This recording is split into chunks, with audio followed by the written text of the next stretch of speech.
I wasn't expecting anything that morning. Not a call, not a favor, certainly not a surprise. It was one of those quiet Tuesdays where the house felt extra still, the kind of stillness that comes after decades of noise. After raising a child, burying a husband, and learning how to live with your own thoughts again. I was sipping my second cup of tea, scrolling through old photos on my tablet, the kind you don't post anywhere, just keep for yourself, when the phone rang. Hey Ma, my son Daniel said, sounding unusually cheerful. Guess what I did? I smiled automatically. That's what mothers do. We smile first, even before we know whether it's good news or bad. What did you do now? I asked, bracing myself for something between a prank and a plea. I bought a car, he said. A brand new one. Cherry red. Fully loaded. I paused. It wasn't the car that surprised me. Daniel had always wanted something flashy. Ever since he was a teenager taping magazine cutouts of sports cars to his bedroom wall. It was the tone in his voice. There was a kind of pride I hadn't heard in years. That's wonderful, I said honestly. Did you finally get the loan approved? He hesitated just long enough for my stomach to clench. Well, yeah. I mean, technically you got it approved. I used your name as co-signer. But it's no big deal. The dealership said it's totally normal. Helps get a better rate. I'm making all the payments, Ma. Promise. I set my cup down slowly. You used my name? Just to sign, he said quickly. It's all electronic now. I sent it to your email last week. Remember? You clicked the DocuSign thing. I remembered. A contract had shown up in my inbox. No subject line, no explanation. I had assumed it was for his apartment lease renewal. Something he always asked me to look over. I clicked, like I always did. Trusted, like I always had. He kept talking. It's a great investment. Low mileage, great APR. You should come see it. I'll swing by tomorrow. I said yes, because I always said yes, even when I didn't understand what I was saying yes to. The next day, he pulled up in the driveway like a teenager again, blaring music, grinning behind the wheel like he'd just won a prize. The car gleamed in the sunlight. It really was beautiful. New car smell, leather seats, dashboard lit up like a spaceship. Nice, isn't it? He beamed. We did good, Ma. He handed me the keys for a second, not to keep, but to admire. Then he took them back and said, You'll probably just take the bus anyway, right? Saves gas. I blinked. I thought this was for us. For emergencies. Groceries. Doctor appointments. He laughed. Not cruelly. Just carelessly. Ma, I'm the one with the job, the commute, the social life. You don't even drive that much anymore. Plus, you get free bus rides, don't you? Senior discount. The words hit harder than they should have. I nodded, smiled like I was fine. But something in me shifted. That night, I couldn't sleep. I sat at the kitchen table, the glow of the overhead light casting long shadows across the stack of bills I'd left unopened. I pulled out the loan paperwork. Read every line. My name was on it. First name, last name, social security number. The responsibility, all mine. The risk, mine too. And suddenly, all those little things, the missed calls, the forgotten birthdays, the quick love you texts without punctuation, they added up. I realized I wasn't part of Daniel's adult life. I was just convenient. A name, a signature, a wallet. The next morning, I called the bank. I asked about the loan. They told me the balance, told me how much was left, told me that yes, as primary signer, I could pay it off. And yes, that would make me the legal owner of the vehicle. I thanked them, hung up, and I thought about it for 3 days, not because I was unsure, but because I wanted to be absolutely certain that what I was about to do wasn't petty. It was principle. On the 4th day, I walked into the branch, wrote the biggest check I'd ever written in my life, and left with a pink slip in my hand. The car was mine now, fully, legally. I drove it home myself. Windows down, music low, no one in the passenger seat telling me I didn't need it. I parked it in my garage, and closed the door behind me. That evening, Daniel called. Hey Ma, where's the car? I was going to take it to a concert tonight. It's in my garage, I said. Pause. Wait, what? I paid off the loan, I said. It's mine now. Another pause. Longer. Are you serious? I'm serious, Daniel. My name, my credit, my money. I decided to keep it. You said I didn't need it, remember? But Ma, I'll give you a ride to the bus stop if you want. I wasn't cruel. I was calm. And that was the moment I stopped being just a mother in his story and started being a woman in my own. The next morning, I woke up to 7 missed calls and 2 voicemails from Daniel. I didn't listen to them. I didn't need to. I already knew what they would say. Something between confusion and indignation. Probably a sprinkle of guilt-laced sweetness, too. That was his pattern. First charm, then pressure, then silence. He learned it from his father. Instead, I made myself a slow breakfast. Eggs with butter, toast with jam, coffee poured gently into my favorite chipped mug, the one he never noticed, even though I used it every day of his childhood. I took my time. I felt it in my bones. Something had changed. When he finally came over that afternoon, he didn't knock. He just barged in like he always did. Like this house still belonged to him. Like I still did. Ma, he said, throwing his hands in the air. What the hell? I didn't answer right away. I was trimming dead leaves from my peace lily, and I wanted to finish that first. I had learned, after 65 years, that you don't let someone else's urgency rob you of your stillness. He waited, impatient. I finally looked up. The car is in the garage. If you're here for it, you're wasting your time. Are you serious right now? You paid off the loan. Without even talking to me. I raised my eyebrows. You mean like how you signed me onto the loan without talking to me? That was different, he said quickly. You agreed. You clicked the form. I didn't know what I was clicking, I replied evenly. But you did. And you didn't explain. That's not partnership, Daniel. That's manipulation. He looked like I had slapped him. I thought we were family, he said quietly. I nodded. So did I. There was a silence then, thick, aching. I set the scissors down, wiped my hands, and sat. You needed a car, I said. And I wanted to help. That's what mothers do. We help. We show up. But somewhere along the way, you stopped seeing me as a person and started seeing me as a resource. He didn't respond. You didn't even ask if I could afford that loan if you defaulted. You didn't ask if I was comfortable taking that risk. You just assumed I'd be fine. That I'd take the hit. That I'd stay quiet. I didn't mean to, he started. But you did, I interrupted, my voice steady. You meant to make it easy for yourself. And it never once occurred to you what it might cost me. Daniel sat down across from me, suddenly smaller. He looked like he did when he was 5 and had broken the neighbor's window and tried to hide the ball under his bed. I didn't think you'd ever take it, he said. The car. I just thought you'd let it go. Like always. That part stung. Because he was right. For years, I had let things go. I had swallowed slights, minimized betrayals, said yes when I wanted to say no, all for the sake of peace. But peace without respect isn't peace. It's quiet abuse. I looked him in the eye. I'm done letting things go that were never mine to carry. He looked away. His jaw clenched. I thought I was helping you, he said, softer now. I thought I was protecting you from stress. The whole bus thing. I thought maybe driving stressed you out. I thought you'd prefer not to worry. No, I said. You thought I wouldn't notice. That I wouldn't speak up. You thought I'd just stay in the background, like always. Well, I didn't notice. And I've decided I'm not going to disappear anymore just to make room for other people's comfort.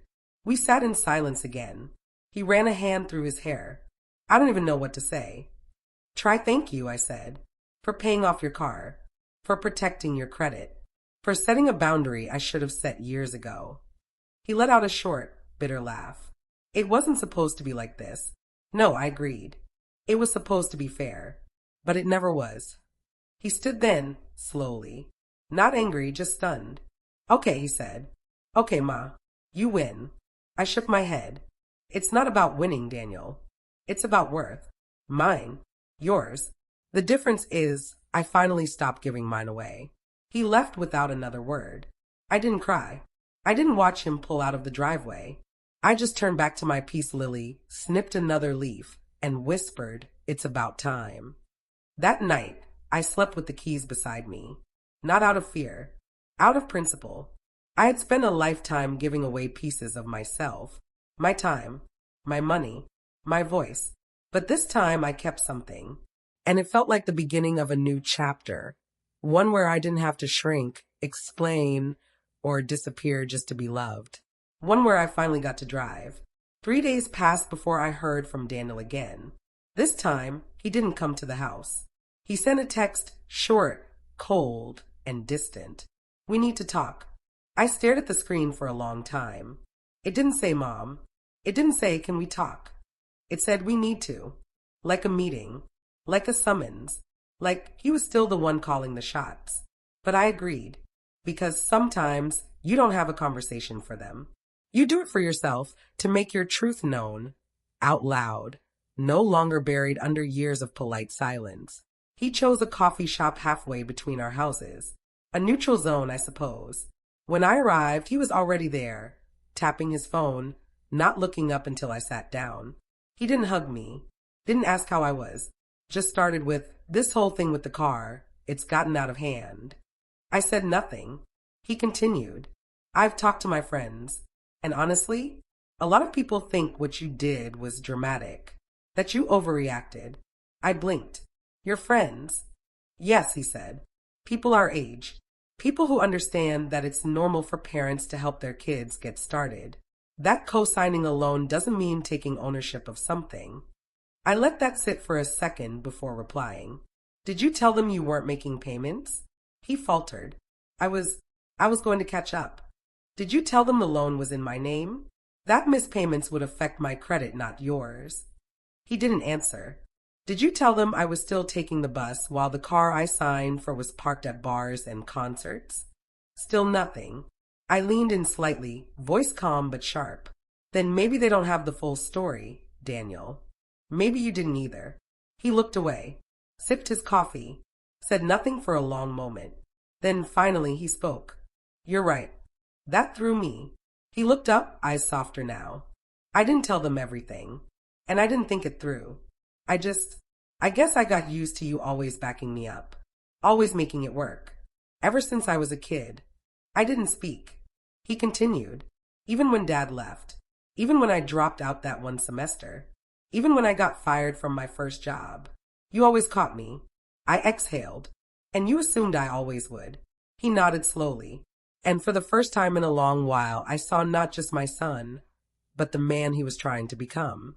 Someone still caught between entitlement and remorse, still learning the difference between love and dependence.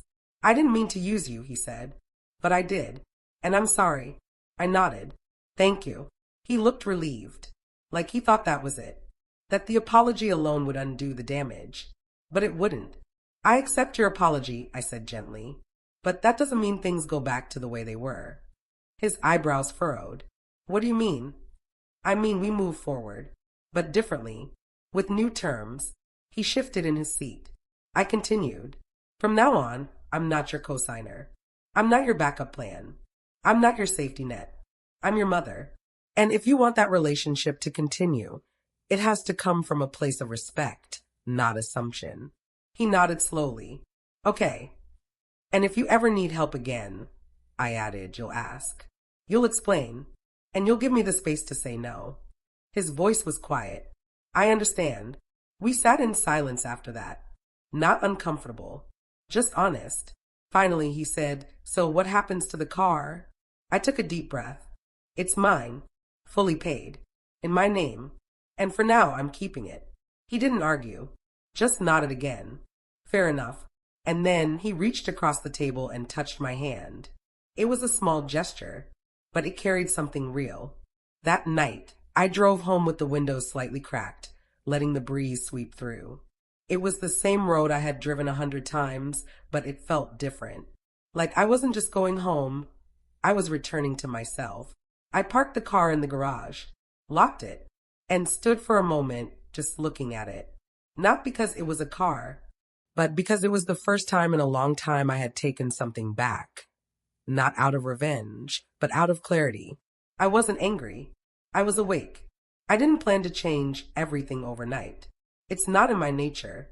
I'm a planner, a list maker, the kind of woman who folds her dish towels into thirds and still balances a checkbook with pencil marks. But something had shifted, deep, quiet, permanent, and it started with the car. Having it in my driveway wasn't just convenient. It was symbolic. Every time I walked past it, every time I turned the ignition, I was reminded, I am allowed to own things. I am allowed to make decisions that serve me. That realization crept into other corners of my life. I started in the kitchen, that little sanctuary where I had fed everyone but myself for decades. I cleared out the pantry, tossed the expired soups and chivalrous substitutes Daniel insisted I keep for health. I bought what I liked. Fresh bread, sharp cheddar, Earl Grey with real bergamot. Then I tackled the living room. I took down the dusty family photos that hadn't brought me joy in years, not because I didn't love those memories, but because I realized I was still holding on to pictures of who we used to be. I replaced them with something else, a watercolor painting of a sunrise, a small ceramic owl I bought from a local artisan, and a framed quote that Evelyn, my friend from the community center, had given me. You are not too much. You were just never seen by the right people. I put that frame on the mantle, dead center, and every morning after that, I looked at it like a promise. It was Evelyn who first suggested I take a financial literacy workshop at the community center. It's mostly retirees, she said, and a few of us who got tired of our sons talking to us like we don't understand interest rates. I laughed. I used to be good with money. She raised an eyebrow. Then let's remind them. So I went. First class, I sat in the back. Listened more than I spoke. Watched women my age, widows, divorcees, survivors, ask questions like, how do I read this insurance policy, and can I refinance without my daughter's signature? It was eye-opening, not because the information was new, but because we were allowed to ask. No one rolled their eyes. No one said, Mom, I'll just handle it. We were women owning our futures. By the third session, I raised my hand. Asked about asset transfers. Asked how to separate joint liabilities. When I mentioned the car story, the instructor, a woman in her early 70s with a voice like sandpaper and dignity, looked me dead in the eye and said, You didn't take control. You took back what was yours. The whole room clapped. And I smiled. I started saying no more. No, I don't want to host Thanksgiving this year. No, I won't co-sign your friend's fundraiser. No, I'm not free next week. I have a painting class. At first, it felt selfish. Then it felt smart. Then it felt sacred. Because for the first time in decades, my calendar reflected my life, not just everyone else's needs. One day, Daniel called. Not to argue. Not to ask for anything. Just to talk. We spoke for 15 minutes. He told me about a new position he was applying for. I told him about the watercolor class I was loving. He seemed surprised. You're painting again, he asked. I never really stopped, I replied. I just stopped showing anyone. He was quiet for a moment. I'd like to see something someday, he said. If that's okay. I told him it was. And it was. Because now showing someone my art or any part of myself would be a choice, not an obligation. That evening, I went out to the garage, stood in front of the car, ran my fingers across the hood. It was just a machine. 4 wheels and a steering column. But it had come to mean so much more. It wasn't about the car. It was about agency. About reminding myself that just because I gave life to someone else didn't mean I stopped having one of my own. I slid into the driver's seat, turned the key, and for no particular reason, I drove. Nowhere important. Just through town, past the grocery store, the library, the high school Daniel once attended, the church I used to volunteer at, the park where his dad and I used to take Sunday walks. I didn't cry. I didn't even sigh. I just kept driving, because the road didn't belong to anyone else now. It was mine. The first real taste of freedom didn't come from driving. It came from parking. That might sound strange, but it's true. The first time I pulled up in front of the community center, parked in the spot that used to intimidate me, right between a big white SUV and a 2-door coupe. I turned off the engine, looked at my reflection in the rearview mirror, and smiled. Not because I looked particularly good that day. I had forgotten my lipstick and my hair needed a trim. But I looked right, like someone who had returned to her own skin. That morning, I was scheduled to speak at a small support group for older women in transition. widows, women recovering from divorce, and like me, mothers who were quietly building themselves back from decades of being put last. Evelyn had suggested I share my story. At first, I said no. I didn't think I had anything special to say. But she looked me straight in the eye and said, Margaret, do you know how many women are still taking the bus to protect someone else's comfort? That got me. So here I was, standing in front of a circle of folding chairs and kind eyes, telling a story I had only ever said out loud to myself. I told them about Daniel, about the loan, about the keys, about that moment in the kitchen when I realized I didn't owe anyone my silence anymore. No one gasped. No one judged. They nodded. They knew. One woman, her name was Ruth, raised her hand after I finished. Her voice trembled, but her eyes didn't. I gave my son control of my finances after my husband died. Thought it would be easier, safer. Now he tells me what I can and can't buy with my own pension. I felt the air shift. The group leaned forward, not out of pity, but out of solidarity. I looked at her and said, it's not too late. You're not stuck. You're just still holding the pen. Start writing a new ending. She cried. I did too. That night, I wrote in my journal not just about what had happened, but about what I wanted next. Not in some dramatic, bucket list way. Just small, beautiful things. Take a road trip. Get a haircut that actually flatters me. Bake lemon bars and eat half the tray without apology. Go dancing, even if it's alone in my kitchen. Paint something and keep it, not give it away. Say no without guilt. Say yes without permission. The next morning, I got in the car and drove to the lake. Alone. No destination. No schedule. Just me and the open road and the sound of Aretha Franklin blasting through the speakers. For the first time in a long time, I didn't feel like I was escaping anything. I felt like I was arriving. At the lake, I walked the trail slowly, letting the sunlight settle on my shoulders, letting the breeze lift my scarf. I passed a couple about my age, sitting on a bench holding hands. They looked happy. Not perfect. Just real. And for the first time, I didn't feel envy. I didn't feel like I was missing something. I felt whole right where I stood. Later, I stopped by a little roadside cafe for lunch. Ordered a sandwich, a glass of iced tea, and lemon pie with extra whipped cream. The waitress, a girl no older than 20, smiled at me and said, I hope I'm that confident when I get older. I laughed. Honey, confidence is just permission you finally give yourself. She didn't quite understand, but she smiled like she wanted to. When I got home that evening, there was a message from Daniel. Hope you're doing okay. I saw a painting today that reminded me of the ones you used to hang up in the hallway. You still paint. I didn't respond right away. Not because I was angry, because I was busy. In the garage, I had set up a small corner with a folding table, an old easel, and a box of acrylics I hadn't touched in 10 years. I picked up a brush, dipped it into deep blue, and began again. Not to prove anything. Not to sell. Not to gift. Just for me. I didn't paint landscapes or portraits that day. I painted motion, energy, a swirl of color that looked a little bit like joy, a little bit like grief, and a whole lot like freedom. When I finished, I stepped back and whispered to the canvas, welcome home. That night, I slept with the window open. Let the cool breeze find its way in. Let the moonlight touch my face. And for once, I didn't wake up feeling responsible. I woke up feeling alive. The thing they don't tell you about getting older is how much silence you have to learn to live with. Not the peaceful kind. Not birdsong and classical music and a quiet house at dawn.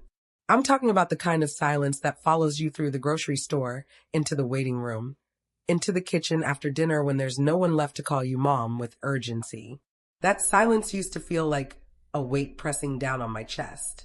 But something shifted after I started painting again. And even more so, after I shared my story at the support group. That day, after the meeting, a woman named Carol stopped me in the hallway. She had silver hair tied up in a clip and eyes that had seen storms. She held my hand a second too long and said, we're starting something. Not just a circle to cry in, a circle to rise from. I tilted my head. What do you mean? She smiled. You'll see. The next week, I received a printed invitation in the mail. Handmade, cream paper, gold ink lettering that read, "The Second Bloom Collective, for women who've been told they've bloomed and passed. We say not yet." I nearly cried just reading that line. I showed up the following Saturday, not knowing what to expect. It was held in a room above a bookstore. No big signs, no sponsors, just a hand-painted arrow taped to the stairwell. I walked in and found 15 women in mismatched chairs, sipping tea, notebooks open on their laps. Some were laughing, some were writing, some looked like they hadn't spoken to anyone in days. And yet, there was no awkwardness. It felt like walking into a house you'd never been to, but somehow already belonged to. Carol stood at the front, hands raised like she was holding something sacred. "Welcome," she said, "to the part of your life no one told you could still be yours." The group wasn't about fixing. It wasn't therapy. It wasn't how to be younger or how to get back what you lost. It was about who we were becoming now here, with all the scars and softness still intact.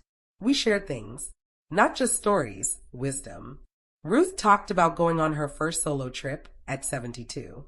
Angela read a poem she wrote about losing her wedding ring and not wanting it back. Maria confessed she was dating someone new and didn't feel the need to ask her grown kids for approval. And me, I talked about the car, about Daniel, about what it means to stop waiting for someone to hand you permission to live. And something happened in that room. They clapped, they cried, but more than that, they saw me.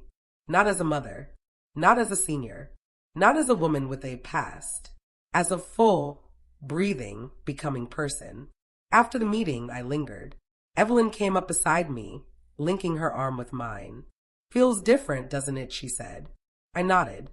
"It feels like beginning again." We walked down the stairs together. At the bottom, there was a bulletin board with little handwritten notes pinned all over. One caught my eye. It was written in blue ink on a torn piece of recipe card. My husband died. My son moved across the country. My calendar was blank. Then I picked up a paintbrush, and suddenly I remember my name. I stared at that note for a long time. Then I pulled a pen from my purse, found an empty corner of the board, and wrote. He told me to take the bus. So I paid off the car, kept the keys, and drove toward myself. Later that week, Carol asked me if I wanted to help facilitate the next meeting. "You've got something in your voice," she said. "People lean in." I laughed. "You just mean I sound like a school principal." She smiled. "I mean you sound like a woman who stopped apologizing." I said yes, and for the first time since retiring, I felt like I had something to do that wasn't about filling time. It was about filling space, claiming it, expanding into it. The silence that once haunted me, it didn't vanish, but now it had shape, texture, edges I could touch. And within it, voices like mine were beginning to echo. People like to talk about a mother's love as if it's automatic. As if the moment a baby is placed in your arms, some eternal switch is flipped, and from that moment on, you'll love them unconditionally, selflessly, endlessly. They never talk about the years that follow, the fatigue, the disappointments, the moments you give and give and give until you're not sure where you end and where they begin. I used to think love meant sacrifice. I believed that if I loved enough, Daniel would see me, understand me, choose me. But what I've learned slowly, painfully, quietly is this. Love without boundaries isn't devotion. It's erasure.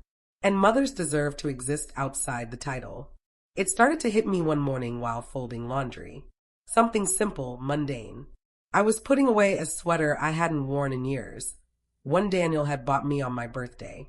It still had the tag. He had guessed the wrong size. Never asked. Never noticed I didn't wear it.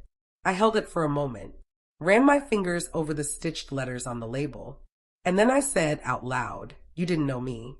Not because he was cruel, not because he didn't love me in his way, but because I never required him to. I made it too easy. Every birthday dinner planned to his taste. Every holiday shaped around his schedule. Every favor answered with a "don't worry, sweetheart." I never asked for anything in return. And now, when I finally did a ride, a little honesty, he didn't know how to respond. because I'd never taught him that I needed things, too. I had raised a son to believe I had no needs at all. That realization didn't make me hate him. It made me forgive myself. That same week, Daniel called. Again, not to ask for anything, just to talk. He told me about a new budgeting app he was trying. Then, out of nowhere, he said, "I've been reading about financial boundaries." I smiled into the phone. "Oh, yeah, and about emotional labor. About how well, how you did so much no one ever thanked you for." There was a long pause. "Mom," he said, "I'm sorry. It wasn't dramatic." He didn't cry, but something in his voice cracked open. And in that moment, I didn't feel triumphant. I felt tender. "Thank you," I said simply. He continued, "I want to do better. I know I can't undo everything, but I'd like to try. Maybe take you to dinner next week? Somewhere you pick." I almost said, "You don't have to." Old reflex. But instead, I said, "Yes, I'd like that." And I meant it. That Friday, I stood in front of my closet and chose a dress I hadn't worn in over a decade. Dark blue, fitted just enough to remind me I still had shape. I wrapped my favorite scarf around my shoulders, dabbed on perfume. And when I looked in the mirror, I didn't see Mom. I saw Margaret, a woman who had given everything, and now was giving to herself. Daniel picked me up right on time, held the door open, complimented my earrings, ones I'd worn for 20 years without him noticing. And we went to dinner. We talked about books, politics, even the weather, but not the past. We didn't need to, because the future was finally being written by both of us equally. That night, as I stood in the driveway watching him drive away, I felt something I hadn't felt in a long time. Light, not from the porch, but from within. Because I had learned that being a mother doesn't mean losing yourself. It means showing up fully, even when the people you love don't see you clearly yet. And trusting that one day they might. Not because you begged them to, but because you finally let them. It started with an email. Simple subject line, Art and Spirit Retreat. Rediscovering joy after 60. I almost deleted it, thinking it was spam. But something made me click. Maybe it was the word joy. Maybe it was the way I just finished a small painting the night before. A soft sunrise in pale orange and teal, something I hadn't intended to share but couldn't stop looking at. The retreat was a 3-day gathering at a lakeside in 2 hours away. No phones, no expectations, just paint, paper, quiet walks, and women like me. I hesitated at first. I hadn't left town in years. Who would water the plants? What if Daniel called? What if I felt foolish, like someone playing at being free, not actually being it? But then I remembered what I'd written in my journal weeks ago. Take a road trip. Say yes without permission. So I clicked register. And 3 days later, with a small suitcase and a box of brushes in my trunk, I hit the road. The drive was glorious. Windows down, soft jazz humming through the car speakers. I passed fields blooming gold with late summer sun, roadside stands selling peaches, and couples on tandem bikes. No rush, no destination really, just movement. When I arrived, the inn was smaller than I expected. Rustic, with creaky floorboards and flower boxes under every window. The air smelled of pine and lavender. There were 12 of us, women between 60 and 80, each arriving with a story and a wrinkle of courage on their faces. No one introduced themselves with titles. No one said, "I'm someone's mother," or "I used to be." We said things like, "I'm here because I forgot how to breathe." "I'm here because I haven't danced since my knees gave out." "I'm here because I want to remember who I was before I became everything for everyone else." And we did. We painted with our fingers. We sang without pitch. We lay on picnic blankets and stared at clouds like little girls again. One night we sat around a fire, passing around a journal and reading what we had written. When it came to me, I opened to the page I'd filled earlier that morning. My son once told me to take the bus. So I bought the car, paid off the loan, and drove, not just away from guilt, but toward grace, toward morning, toward me. The group was silent afterward, and then someone whispered, "That's not a journal entry. That's a vow." I smiled, because she was right. On the last day, we all painted rocks with one word we wanted to carry forward. Some wrote brave, others light. One woman with shaking hands wrote begin. I wrote open, because that's what this part of life felt like now. Not done, not final, open, open to new friendships, new cities, new Sundays, new laughs I hadn't laughed yet, new silences I hadn't made peace with, and open to the possibility that even at 65, I could still grow roots in unexpected places. When I got home, the house felt different. Not emptier, not sadder, just bigger. Like I wasn't trying to fill it with Daniel's approval or anyone else's shadow. I was just letting it breathe. I unpacked slowly, placed the painted rock on my windowsill, hung my newest painting in the hallway, the one I once would have tucked away in a closet, afraid someone might say it was too much. Now I was too much, too alive, too curious, too free, and finally, I was okay with that. There's a quiet that comes after change, not the kind you dread, the one that stings like loneliness, but the kind that settles over your shoulders like a soft shawl. Warm, earned, welcome. That's what I felt one morning in early fall as I sat by the window with a cup of tea and watched the first leaves turn gold outside. The world wasn't different, but I was. It had been months since I took back the car, since I paid off the loan, since I told my grown son, calmly and clearly, I will not be your backup plan. And now, in that silence, I could finally ask myself something I hadn't dared before. What kind of life do I want, now that I know it's mine again? The answer didn't come in a lightning bolt. It came gently, in pieces. I wanted mornings with no guilt. I wanted friends who saw me for who I was, not who I used to be. I wanted to read books I never had time for, take walks without explanation, laugh so hard my tea spilled, and cry without apologizing.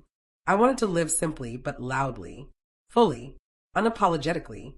I opened an old photo album that day, one I hadn't touched in years. Each page was a chapter: birthdays, school plays, Sunday picnics, hospital rooms, long car rides where Daniel fell asleep in the back seat while I drove home in the dark, singing softly to keep myself awake. There was so much love in those pictures, so much effort, and so little of me. Not because I wasn't there, but because I was always behind the camera, making it all happen, catching the smile, cleaning the mess, carrying the weight. I closed the album gently, not in sadness, but with reverence. That version of me, the younger woman who gave everything without hesitation, she wasn't weak. She was necessary. She built this life, but now she deserved rest and recognition. I started journaling more intentionally after that, not just recounting the days, but capturing the lessons I had earned the hard way. Here's what I wrote. Love is not sacrifice. Love is presence with permission. And respect must be the floor, not the ceiling. Another. You can forgive someone and still keep the keys. You can let go of the past without erasing the story. You can grieve the mother you were and still celebrate the woman you are. And my favorite. Growth isn't loud. It's often quiet. It looks like saying no, like eating alone and enjoying it, like buying fresh flowers just because it's Thursday. Daniel came by the following weekend. He knocked now, always knocked. He brought groceries I hadn't asked for, coffee, fruit, my favorite sourdough bread, and stayed for a cup of tea. We didn't talk about the past, not directly, but he asked questions now. He noticed things. Did you paint that one? He asked, pointing at a soft blue piece hanging near the stairs. I did. I like it. He looked at me. I like you, he added softly. I think I'm starting to see how much I didn't before. I smiled, and that was enough. No apology. No, we're back to normal. Just two adults learning how to be new to each other. That night, I wrote one more note and pinned it to the corkboard above my desk. It said, I didn't lose myself. I was waiting, and now I've arrived. It was a Sunday morning, the kind where everything feels soft. The light, the silence, the pages of the book I didn't read because I was too busy listening to the birds outside. It had rained the night before, and the air smelled like beginnings. I stood at the window, sipping coffee from a ceramic mug I'd bought at a roadside art fair. It was lopsided and imperfect, just like me. And I loved it for exactly that reason. That day, I wasn't waiting for anyone to call. There was no plan. No, what if Daniel stops by? No errands I'd been guilted into. No emotional list of things I should do. Only one thing on the calendar. I was going to the dealership. Not because I needed a new car, but because I wanted to trade in his. The cherry red one. The car that once symbolized manipulation and quiet anger had served its purpose. It got me back on the road. It taught me what I was still capable of. It brought me back to life. But now it was time for something that felt more like me. I drove it one last time, window cracked, hair undone, Aretha Franklin singing Freedom through the speakers. At the dealership, a young woman greeted me with a clipboard and a curious smile. Looking for anything in particular today? I nodded. Something reliable. Something I choose. Something mine. She grinned. We've got just the thing. 2 hours later, I drove off the lot in a soft gray hybrid, quiet, steady, unapologetically practical. Not flashy, not trendy, just right. I named her Grace, because that's what had carried me here. Later that evening, I pulled into the driveway, parked Grace in her new spot, and stood for a moment just looking at her. Not the car, but the woman standing beside it. Older, yes. Wiser, certainly. But more than that, willing. Willing to begin again. Willing to take up space. Willing to turn the key, even when the road ahead was uncertain. Inside, I made myself a plate of dinner. Roasted vegetables, wild rice, and a little dark chocolate for dessert. Not because anyone was watching. Not because I deserved a treat. Just because it pleased me. I lit a candle, no occasion. Put on music, no one to impress. And then I danced. Barefoot. Slow. Free. Not for anyone else. Not for a memory. Not for a man or a child or the version of me that thought love meant silence. I danced because my body still worked. Because joy still lived in my bones. Because the floor was mine now too. Before bed, I wrote one last line in my journal, the same journal that once held my pain, my plans, my pleas. They told me I'd bloomed already, but they forgot. Some flowers bloom twice.